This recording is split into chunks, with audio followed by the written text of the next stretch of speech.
Hi, I'm Mary. If you're a single Christian woman over the age of 40, you love God, but maybe you just don't really love being single, this is for you.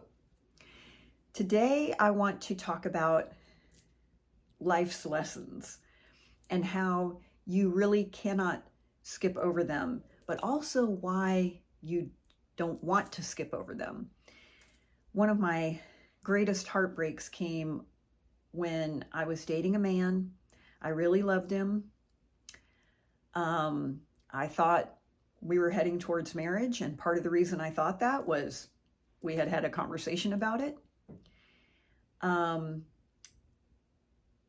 At the year point, I said, what are your intentions? And he was like, what do you mean? Like he didn't know what the word intention meant. And I'm like, you're a doctor. Don't play dumb. And so I stepped back. I figured I'll give him some space, and he'll be ready. If I give him a little space, a little bit of room, he'll be ready to commit. And I was right. It worked. Because about 6 months later, he was engaged to someone else, and they got married a few months after that. Now, when I first met him, he was separated, not divorced. And I wasn't thrilled with that, but, a lot of my girlfriends met their husbands when the husband was, finishing up his divorce, and it worked out fine. And, I was like, well, he seems like he's, done a lot of the emotional work around this divorce, and he seems ready to move forward. And so when that relationship ended, it really broke my heart. Now, when that happened, I did what a lot of people do. I just want to move on quickly. Like there's nothing like the next one to get over the last one. And I jumped back into online dating, and I met this guy who was a school teacher, and he seemed available and eager and interested in me and interested in a relationship. But something seemed a little off. Like my spidey senses were tingling. I couldn't figure out why. I was, trying, like arguing with myself constantly over, what is bothering me here. And it came to my attention that he had a recent and deeply concerning criminal record. And I ended that relationship. And for the next X number of months, he stalked me and harassed me. And I was really afraid. And, so I went from like this heartbreak to the disappointment of another failed relationship, then the fear of this unstable person. And I was like, I'm done. I'm not dating anymore. I don't feel safe in any capacity.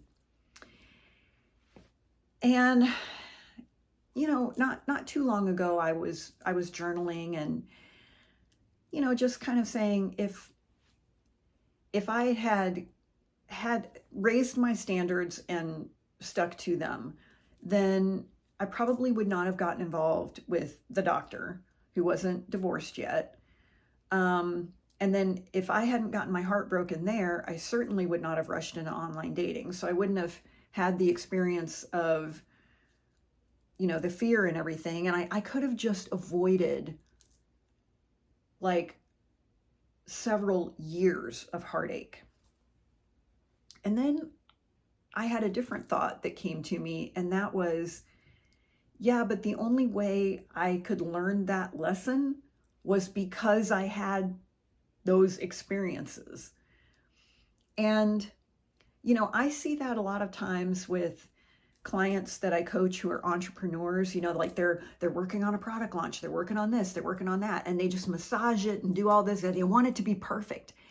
And at some point, what I tell them is, you're going to have to launch this thing. Like you've done everything you can do. And we're at the point now where the only way we're going to know where it's not right is if we put it out there and get the feedback. Now, is that scary? That's very scary.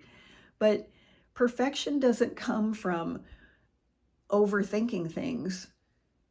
Growth and perfection, if you will, come from doing. You don't grow in life because you avoid.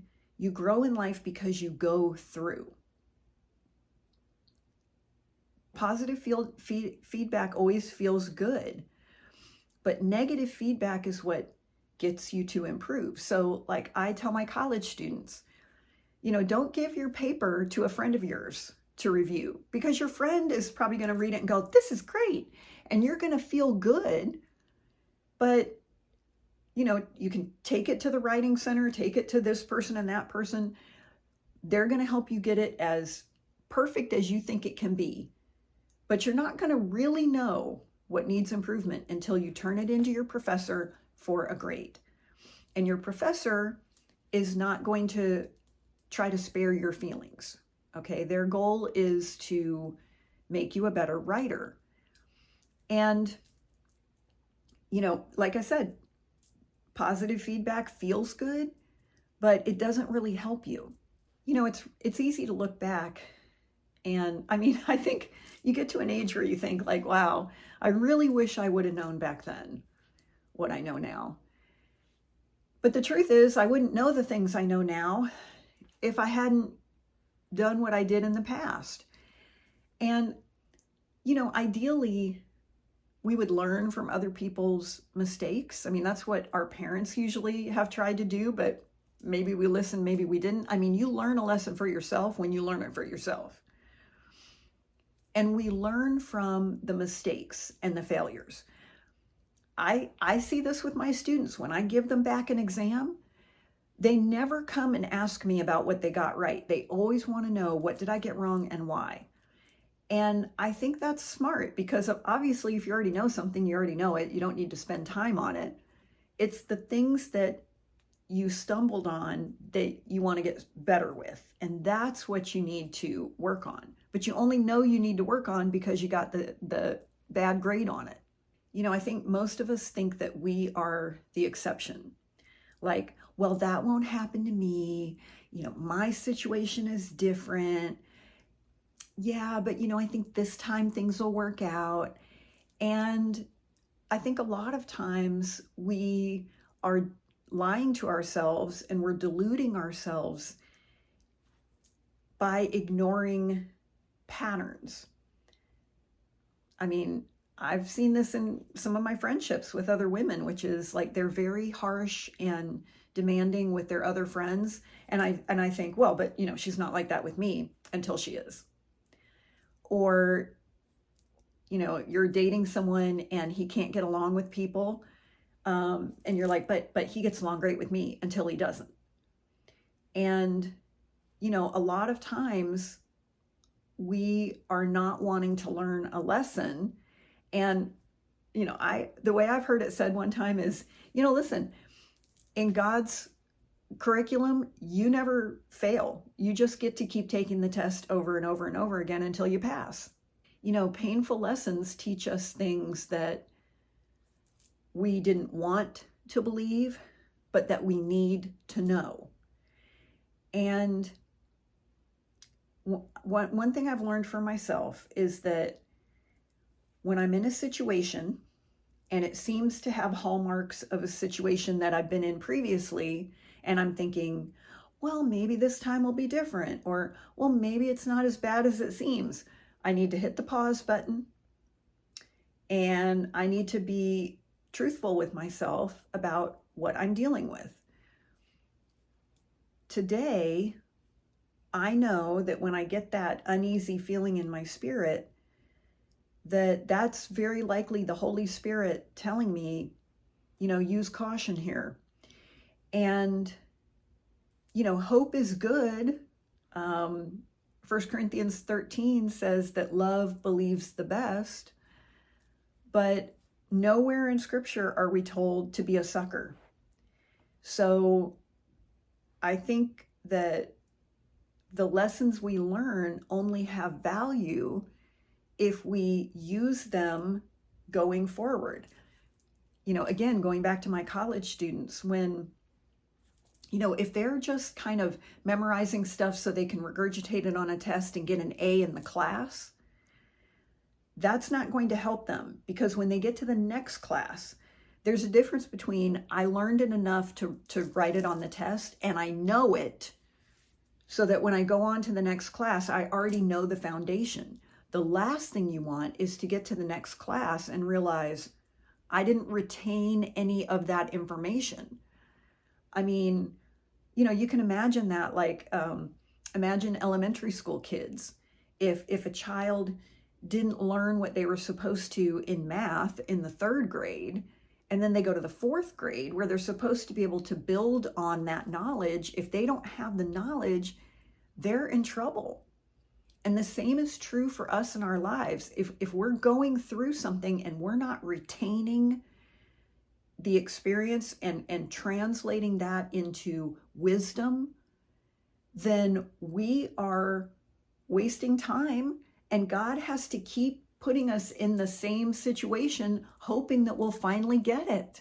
Now, a few years later, after all this drama, there was a man that I'd known him for years. He was married. I really always had a crush on him. And he called me one time and he said, hey, let's have dinner. And I was like, I thought you were married. And he said, well, actually, I'm getting a divorce. And I said, okay, well, I'm sorry to hear that. And I said, what's going on? Like, where are you in this divorce? And he said, well, we're separated. And in the state where I live, you have to be separated for 12 months, then you file for a divorce. And that divorce can take anywhere from, 3 to 10 months. And he said, so we're just now separated. It'll be about a year. And I said, call me when your divorce is final. Now, the next thing I knew, I didn't hear from him, and I saw that he had a new girlfriend. I don't know what their status is. I don't know if they're still together or what. And, there was that temptation to say, well, see, maybe I should have. But then I've already learned that lesson, which is a man who's still legally married is still legally married. And you've got a whole bunch of stuff in there that probably still isn't resolved. I'm not saying that everybody should have that perspective. I'm just telling you that's my perspective. And I don't think that's being harsh. It's just being clear. And I don't need to go into a big detailed explanation of, I dated this guy one time and he was separated and he really broke my heart. That all doesn't matter. My standard is I don't date married men. So call me when your divorce is final. Again, if you were to say, well, look, you missed out, I would say, well, I don't think so. Because when you have a standard and you stick to it, just because someone doesn't meet the standard doesn't mean you missed out. It means that wasn't the right fit. Now, here's the other thing. Now he knows if, he and his girlfriend or whatever, if they are no longer together, he could call me because he's single. So, one of the things that we need to remember is if you want different results in life, you have to do something different. Okay, that's Albert Einstein famously said that that's the definition of insanity. You keep doing the same thing over and over, hoping for a different result. If you're going to have a different result in your life, you have to do something different. You can't keep doing the same thing and think everything out there is going to change and I'm going to get a different result. If you want a different result, you have to do something different. And that's true, I think, in singleness. If you want to feel peaceful and free and truly available, then you can't keep doing the things that keep you stuck. And you have to grow and change based on what you've learned. Kind of like how people say, you can be bitter or you can be better. So the things you've gone through in the past, they can make you bitter, or you can work with God to become better. Now, if you're going through heartbreak, I have actually created a free training, and it's here for you beneath the video. If you're listening to the podcast, it's in the show notes. It's called the ABCs of Healing, and it's a step-by-step, totally free training to help you move on after a breakup so you can find some peace. And I want to thank you very much for joining me today, and I hope you have a wonderful rest of your day.